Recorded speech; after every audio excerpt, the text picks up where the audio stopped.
जिस किसी के पक्ष में कांग्रेस खड़ी होती है वो आगे चलकर भारत विरोधी ही क्यों निकलता है। ये सवाल सिर्फ एक पार्टी से नहीं बल्कि उस पार्टी के कार्यकर्ता, समर्थक और हमारे दर्शकों से है।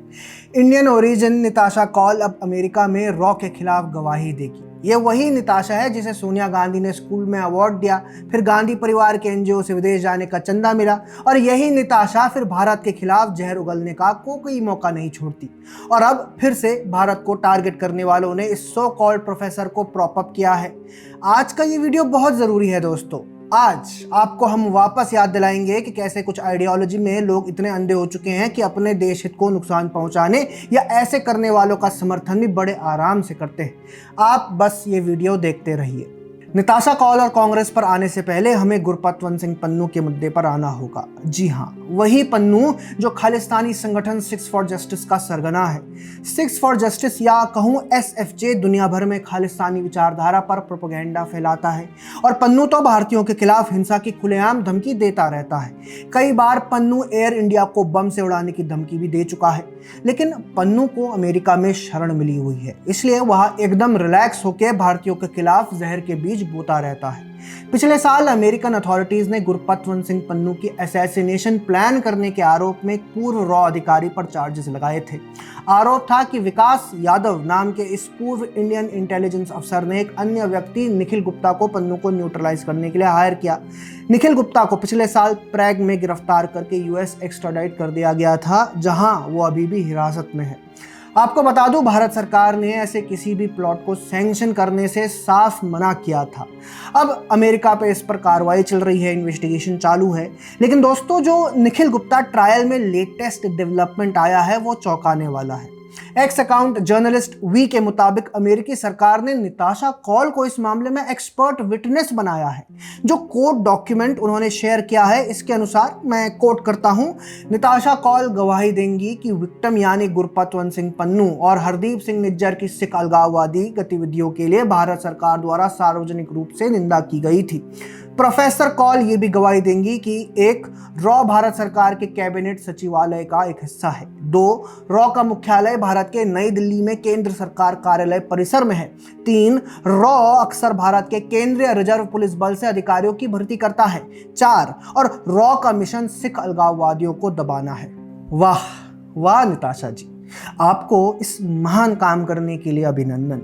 माना कि आप ब्रिटिश सिटीजन हैं, आपका ओसीआई कार्ड भी रद्द हो गया है, लेकिन आपकी जड़ें तो हिंदुस्तान से हैं। आपका जन्म तो गोरखपुर में कश्मीरी हिंदू परिवार में हुआ था ना। माना कि आपका भारत की सत्ता में काबिज पार्टी से वैचारिक मतभेद हो सकता है, लेकिन क्या कड़वाहट इतनी बढ़ गई है कि आप खुलेआम भारत की इंटेलिजेंस एजेंसी के खिलाफ एक्सपर्ट टेस्टिमनी देने जा रही हैं। अब मैं 100% श्योर होकर कह सकता हूं कि भारत सरकार ने जो ओसीआई कार्ड रद्द किया था वह बहुत सोचा समझा फैसला था। और दोस्तों, ओसीआई यानी ओवरसीज सिटीजन ऑफ इंडिया का स्टेटस इसीलिए हटाया गया था क्योंकि इनके जो पहले के काम थे वो भी ऐसे ही थे, भारत के खिलाफ जहर फैलाने वाले काम। पैम्फलेट में हमने निताशा कौल पर एक्सटेंसिव रिपोर्टिंग की है। इसके पुराने कारनामों पर आपको एक पुरानी रिपोर्ट का एक हिस्सा दिखाता हूँ। और अब बात करते हैं निताशा कौल की भारत विरोधी गतिविधियों के बारे में। 26 अप्रैल 2025 पहलगाम हमले के 4 दिन बाद Nitasha Kaul France 24 news channel के साथ बातचीत करती है। ट्विटर यूज़र सेंसे क्रैकन 0 ने ये वीडियो ट्वीट किया है। आप चाहें तो ट्विटर पर इस वीडियो को देख सकते हैं।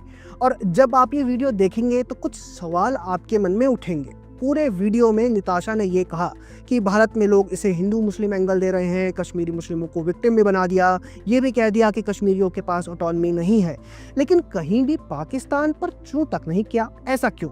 क्या इन्हें लगता है कि पहलगाम आतंकी हमले में पाकिस्तानी एंगल नहीं था? निताशा की बातों को सुन के ऐसा लगा ही नहीं कि कोई भारतीय नागरिक बोल रहा है।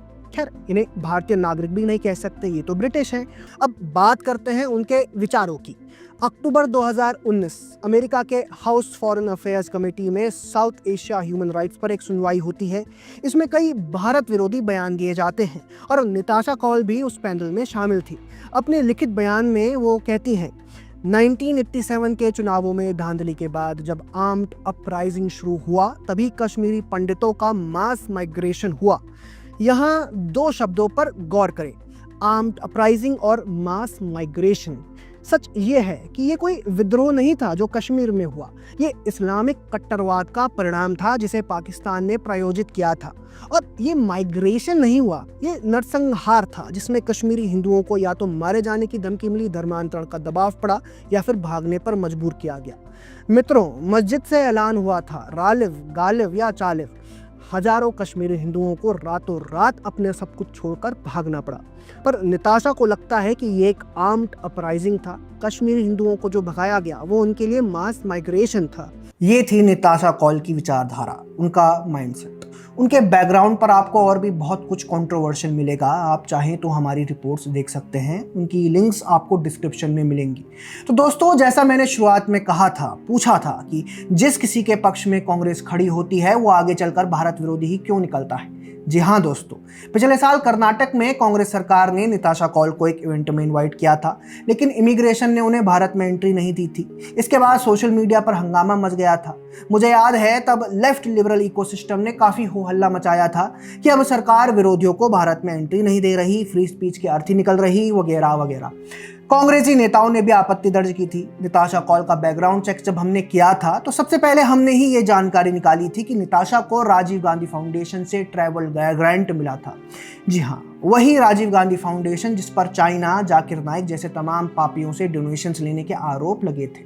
राजीव गांधी फाउंडेशन की चेयरपर्सन है सोनिया गांधी। इसके ट्रस्टीज में मनमोहन सिंह, राहुल गांधी, प्रियंका गांधी वाड्रा और पी चिदम्बरम जैसे बड़े कांग्रेस नेता शामिल हैं। इस फाउंडेशन पर गैर कानूनी विदेशी फंडिंग के कई आरोप भी लगे हैं। निताशा कौल के ऐसे करेक्शन से कई सवाल उठते हैं। साथ में फिर कांग्रेस पर भी सवाल उठते हैं कि हर बार ये संदिग्ध लोगों से उनका कोई संबंध कहीं से कैसे निकल आता है। मतलब कांग्रेस ने एक ऐसा बीज बोया जो अब फल नहीं जहर पैदा कर रहा है, और वो भी भारत के खिलाफ। चाहे कोई भी हो, सोनम वांगचुक, पीटर फ्रेडरिच, अरुंधति रॉय, अरब निताशा कौल, सबको प्रमोट करने वाला एक ही होता है, और इनके पापों के फल आज भी देश भुगत रहा है। तो दोस्तों, आपका इस मुद्दे पर क्या कहना है कमेंट सेक्शन में हमें ज़रूर बताएं। अगर वीडियो पसंद आई हो तो चैनल को सब्सक्राइब तो करिए ही, पर इसे अपने दोस्तों खासकर जेनजी तक जरूर पहुंचाएं कि कैसे आपको उकसाने वाले जिनका समर्थन करते हैं वो आपके देश के खिलाफ क्या बोलते हैं। जय हिंद।